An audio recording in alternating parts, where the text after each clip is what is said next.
Imaginen los acontecimientos de diciembre de 1944. Las Ardenas, Bélgica. La contraofensiva alemana, conocida como la Batalla de las Ardenas, ganaba una fuerza aterradora. El hielo congelaba todo lo vivo, la nieve llegaba hasta la cintura y las unidades estadounidenses rodeadas luchaban desesperadamente por mantener las carreteras clave. El sargento James Jim Harper era un chico común de un pequeño pueblo de Pensilvania. Antes de la guerra trabajaba como mecánico en el taller de su padre y por las noches se dedicaba a sus radios. Las armaba con piezas sueltas, captaba emisoras lejanas y soñaba con convertirse algún día en radista profesional. Lo llamaron a filas en 1943. Gracias a su pasión por la radio, rápidamente entró en transmisiones. Tranquilo, algo reservado, pero increíblemente confiable. Así lo describían sus compañeros. Nadie lo preparó para ser un héroe. Simplemente hacía su trabajo mejor que muchos. En pleno avance alemán, el mando lo envió junto con un pequeño grupo a una granja de piedra abandonada en una colina dominante cerca de una aldea clave. La misión era simple en palabras y mortal en la realidad: mantener el canal de radio abierto a toda costa, corregir el fuego de su artillería, transmitir coordenadas, pedir municiones y refuerzos. Sin comunicaciones, las compañías rodeadas se volvían ciegas y sordas. Jim llegó al atardecer junto con dos infantes, el joven soldado raso Tommy Reeves y el sargento veterano Buck. Ocuparon el sótano de la granja, reforzaron las entradas, desplegaron la pesada radio de campaña SCR-694.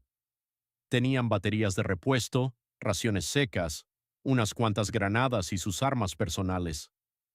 Aguanten un par de días, les dijeron. Luego los relevarán. Todos sabían que eso podía ser mentira, pero sonreían. Las primeras horas transcurrieron casi en calma. Jim ajustó la antena, comprobó las frecuencias. La voz en los auriculares sonaba clara y cercana. Rojo 6, aquí rojo 1. ¿Cómo me recibe? Te recibo perfecto, chicos, listo para trabajar. Hasta bromeó. Mándenme un café caliente, que ya tengo los dedos como carámbanos. En el sótano olía a tierra húmeda, madera vieja y el leve humo de una pequeña estufa. La noche fue tensa. En la distancia se oían disparos y el rumor de motores. Jim dormitaba a ratos de 15 o 20 minutos, pero la radio exigía atención constante. Al amanecer del día siguiente, la situación cambió drásticamente. Los alemanes llegaron a la colina. Primero patrullas de reconocimiento, después fuerzas principales. El primer combate estalló de repente y con furia. Los fragmentos de mortero destrozaron parte del techo. Buck recibió una herida mortal y murió en los brazos de Jim. Tommy cayó poco después. Una bala de francotirador atravesó la pared. Jim se quedó completamente solo. Arrastró los cuerpos de sus compañeros al rincón más alejado del sótano, los cubrió con un abrigo y volvió a la radio. Las manos le temblaban. En los auriculares sonó la voz del mayor. Rojo 6, informe de la situación. Aquí Rojo 6. La voz de Jim sonaba ronca por el cansancio y el frío. Mis compañeros están muertos. Estoy solo. La granja está rodeada. Continúo trabajando. Al otro lado de la línea se hizo un pesado silencio. Luego el mayor respondió en voz baja pero firme. Aguanta, hijo. Te necesitamos mucho. Así comenzó la pesadilla de 4 días. Los alemanes entendieron rápidamente que en la colina solo quedaba un soldado estadounidense. Rodearon la granja. Jim escuchaba sus voces, cómo instalaban posiciones, cómo se llamaban entre sí. A veces llegaban hasta él fragmentos de conversación en alemán. Ya llevaba más de un día sin dormir. Para no perder el conocimiento, Jim masticaba pastillas de cafeína de su botiquín, se frotaba la cara con nieve y se daba cachetadas. La herida en el muslo, un fragmento de mina, empezó a sangrar y doler con fuerza. Pero la radio seguía funcionando. Cada hora salía al aire, transmitía nuevos datos y corregía el fuego. Los alemanes conectaron un altavoz. «Americano, está solo. Sal y te dejaremos vivir. Jim no contestaba. Solo apretaba con más fuerza la llave de la radio. Al atardecer del segundo día las baterías empezaron a fallar. El frío calaba hasta los huesos. Jim comenzó a tener alucinaciones. Le parecía que Tommy y Buck estaban sentados a su lado en el sótano y lo animaban. Empezó a hablarles en voz alta, solo para no enloquecer en aquel silencio helado. Al amanecer del tercer día, los alemanes lanzaron su primer asalto serio. Al amanecer del tercer día, los alemanes lanzaron su primer asalto serio. Jim los escuchó antes de verlos. La nieve crujía bajo decenas de botas. Se oían órdenes apagadas en alemán. Se pegó a la estrecha ventana del sótano y apretó su rifle M1. La herida del muslo latía como si tuviera un segundo corazón. La sangre ya se había congelado contra la tela del pantalón. La primera explosión de granada retumbó junto a la entrada. Las paredes del sótano temblaron y del techo cayeron tierra y trozos de yeso. Jim asomó el cañón y disparó una ráfaga corta. Alguien gritó, un alarido agudo en alemán. La respuesta fue un diluvio de balas. Los proyectiles perforaban las paredes por encima de su cabeza y rebotaban con un silbido infernal. Se arrastró de nuevo hacia la radio. «Rojo 1, aquí Rojo 6». Su voz se quebraba. «Ataque desde el noreste. Coordenadas». Dictó las cifras que había memorizado de memoria. «Pido fuego sobre mi posición a menos de 50 metros». La artillería no respondió de inmediato. Los minutos se hicieron eternos. Luego el aire se rasgó con el aullido familiar. Los obuses cayeron exactamente donde debían. Las explosiones formaron un muro entre la granja y los atacantes. Jim sintió la onda expansiva caliente incluso a través de los gruesos muros. No sintió alegría. Solo siguió hablando al micrófono, corrigiendo el fuego. Cuando el bombardeo cesó, escuchó cómo los alemanes se retiraban, dejando atrás a sus heridos. El silencio duró poco. Para entonces Jim ya casi no sentía su propio cuerpo. Las piernas se le habían dormido por el frío, los dedos de la mano derecha apenas le obedecían. Empezaba la congelación. Para no desmayarse, inventó un sistema. Cada 20 minutos se obligaba a levantarse y dar 5 pasos por el sótano a pesar del dolor. Luego volvía a la radio y enviaba el siguiente informe. «Aguanto, sigo trabajando», repetía como una oración. En el cuarto día, o tal vez ya era la segunda noche, el tiempo había perdido todo sentido. La radio empezó a morir. Las baterías se agotaban. Jim reunió sus últimas fuerzas, salió al desván por un estrecho hueco y, bajo fuego enemigo, alargó la antena atando un cable a una viga.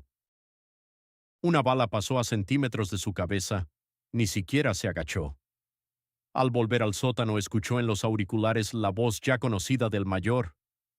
«Jim, hijo, si puedes, aguanta un poco más. Patton viene. Sabemos que estás ahí solo». Esas palabras removieron algo dentro de él. Por primera vez en todo ese tiempo se le llenaron los ojos de lágrimas. No de miedo, sino porque aún lo recordaban.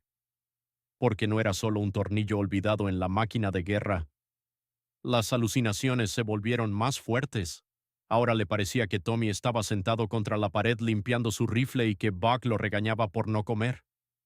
Jim compartía con ellos las últimas migajas de galleta, hablaba con ellos, reía con viejas bromas.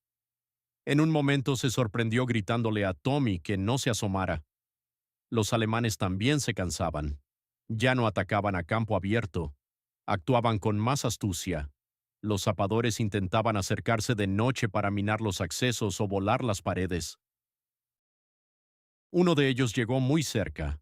Jim oyó el roce de metal contra piedra a solo unos metros de la entrada del sótano. Lanzó su última granada y luego, cuando el humo se disipó, disparó varias veces con la pistola hacia la oscuridad. Solo recibió un gemido y silencio como respuesta. Al final del cuarto día ya casi no podía hablar. Su voz se había convertido en un ronco susurro. La herida del muslo se había infectado y la fiebre empezaba a subir.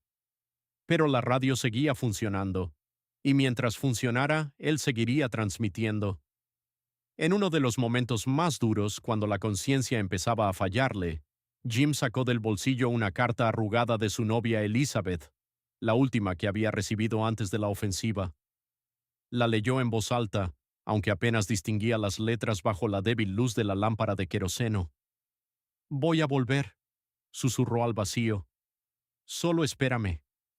Fuera volvió a oírse el crujido de la nieve. Los alemanes se acercaban para un nuevo ataque. Jim, con gran esfuerzo, recargó el rifle con una sola mano, lo colocó junto a la radio y presionó la llave por última vez. «Rojo 1, aquí Harper. Vuelven a atacar. Transmito las últimas coordenadas». Los alemanes avanzaban en un nuevo asalto. Jim ya casi no podía levantarse. Estaba tumbado en el suelo frío de tierra del sótano, apoyado contra sacos de arena que alguna vez fueron una barricada improvisada. La pierna izquierda casi no la sentía. Se había vuelto pesada, ajena y ardiente por la infección. En la mano derecha apretaba la llave de la radio y en la izquierda sujetaba la pistola con las últimas balas. La voz en el éter sonaba cada vez más lejana, como desde otro mundo. «Rojo 6, aguanta. Vemos tus coordenadas. La artillería está trabajando». Pero Jim apenas entendía las palabras. En su cabeza zumbaba un ruido constante. Ante sus ojos flotaban sombras. A veces le parecía que el sótano estaba lleno de gente, toda una compañía sentada alrededor, fumando y hablando en voz baja. Le sonreía y susurraba: «Silencio, chicos. Los alemanes están cerca». La realidad regresaba en golpes bruscos y dolorosos. Una explosión, otra más. Las paredes temblaban.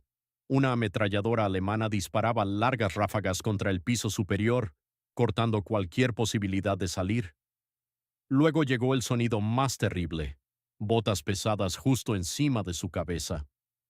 Los alemanes habían entrado en la planta baja de la granja. Jim contuvo la respiración. Los oía caminar arriba, volteando muebles, gritándose entre ellos. Uno bajó por la escalera casi hasta la mitad. El haz de una linterna recorrió el suelo del sótano. Jim levantó lentamente la pistola y disparó 2 veces. El alemán cayó con un grito. Desde arriba abrieron un fuego enloquecido. Las balas atravesaban el techo de madera como si fuera papel. Una de ellas rozó el hombro de Jim. La sangre caliente corrió por su brazo. No gritó, solo apretó la radio contra su pecho como si fuera un niño y siguió susurrando al micrófono: «Están dentro, repito, enemigo dentro del perímetro. Fuego sobre el edificio. Fuego sobre el edificio». La artillería respondió. Fue un infierno verdadero.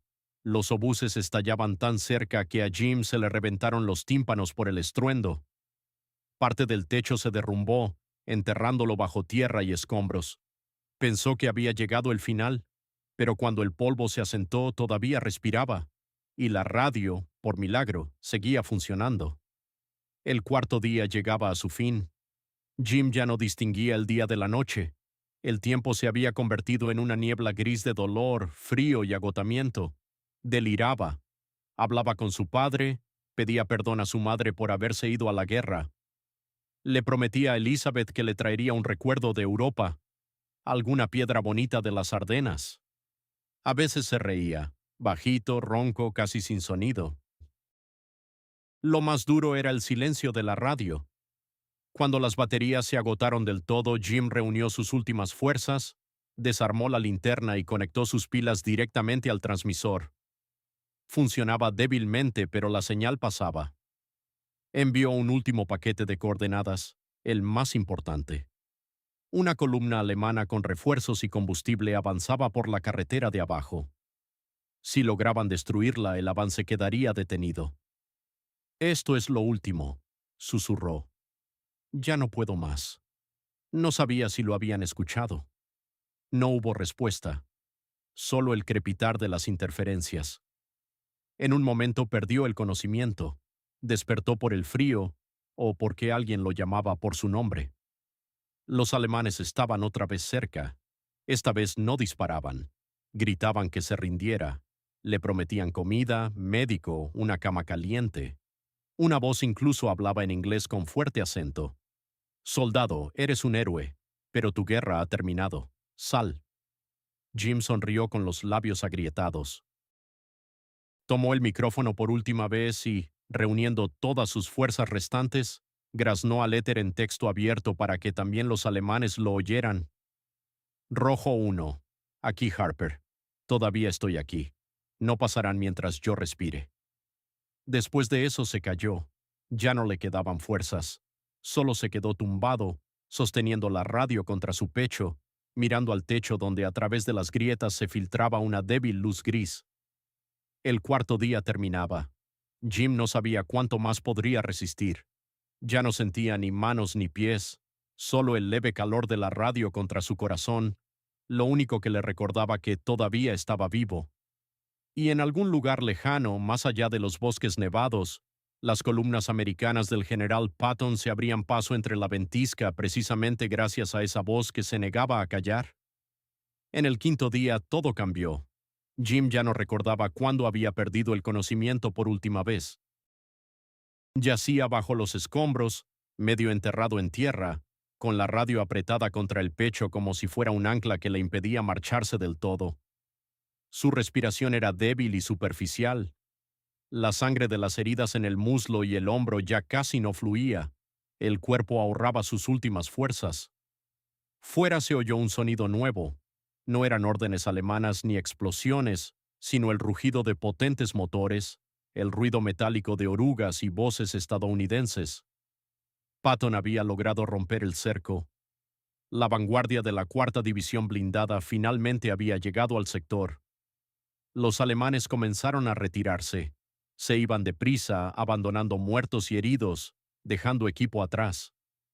Uno de los exploradores americanos, un sargento del destacamento de avanzada, fue el primero en ver la granja semidestruida en la colina. «Allí hay alguien vivo», gritó al ver una débil columna de humo y un trozo de antena. Encontraron a Jim en el sótano. Cuando los soldados apartaron los escombros y alumbraron con las linternas, al principio pensaron que era un cadáver.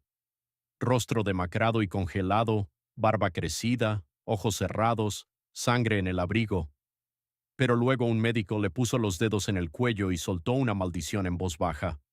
«Está vivo. Maldita sea, todavía está vivo». Sacaron a Jim a la superficie en unas parihuelas improvisadas. Cuando lo llevaban junto a la radio destrozada, de repente abrió los ojos y susurró con voz ronca. «No la abandonen. Todavía funciona». Fueron sus primeras palabras en muchas horas. Lo evacuaron primero a un hospital de campaña y luego más atrás. Los médicos dirían después que había pasado casi 96 horas sin dormir. Congelaciones de tercer grado en dedos de manos y pies, agotamiento extremo, pérdida de sangre e infección en las heridas. Según todas las leyes médicas, debería haber muerto en el tercer día. Pero resistió. Gracias a la información que Jim transmitió durante 4 días, la artillería y la aviación estadounidenses pudieron realizar ataques precisos contra columnas y posiciones alemanas. Su colina se convirtió en una especie de voz en el vacío que impidió que los alemanes cortaran completamente un tramo vital de carretera y permitió ganar un tiempo precioso para la llegada de refuerzos. Cientos de vidas se salvaron precisamente porque un solo radista se negó a callar. Semanas después, ya en un hospital en Francia, lo visitó el comandante de la división. El sargento James Harper, apenas capaz de mantenerse en pie, fue condecorado con la Estrella de Plata y el Corazón Púrpura. Más tarde también recibió la Cruz por Servicios Distinguidos, una de las más altas condecoraciones del Ejército de Estados Unidos. El propio Jim nunca se consideró un héroe. «Solo hacía mi trabajo», decía en voz baja a los periodistas muchos años después. «Tenía una radio y la orden de no callar, eso es todo». Después de la guerra regresó a Pensilvania. Se casó con Elizabeth y abrió un pequeño taller de reparación de radios. Pero las noches seguían siendo duras. A menudo despertaba empapado en sudor frío, oyendo en su cabeza voces alemanas y el crepitar de la radio. A veces se sentaba junto a la ventana, tomaba la vieja llave Morse y simplemente la sostenía en las manos, recordando aquella granja en las Ardenas. Jim Harper murió en 1987, En su tumba, además de las inscripciones habituales, su esposa mandó grabar una frase sencilla, una voz que no se cayó. En las crónicas oficiales de la 101ª División, este episodio se menciona brevemente como uno más de los muchos ejemplos de valentía en las Ardenas. Pero para aquellos que sobrevivieron gracias a su conexión, el sargento Harper siempre será aquel hombre que durante 4 días mantuvo la línea completamente solo frente a un enemigo superior, un radista común, un chico común de Pensilvania, una resistencia extraordinaria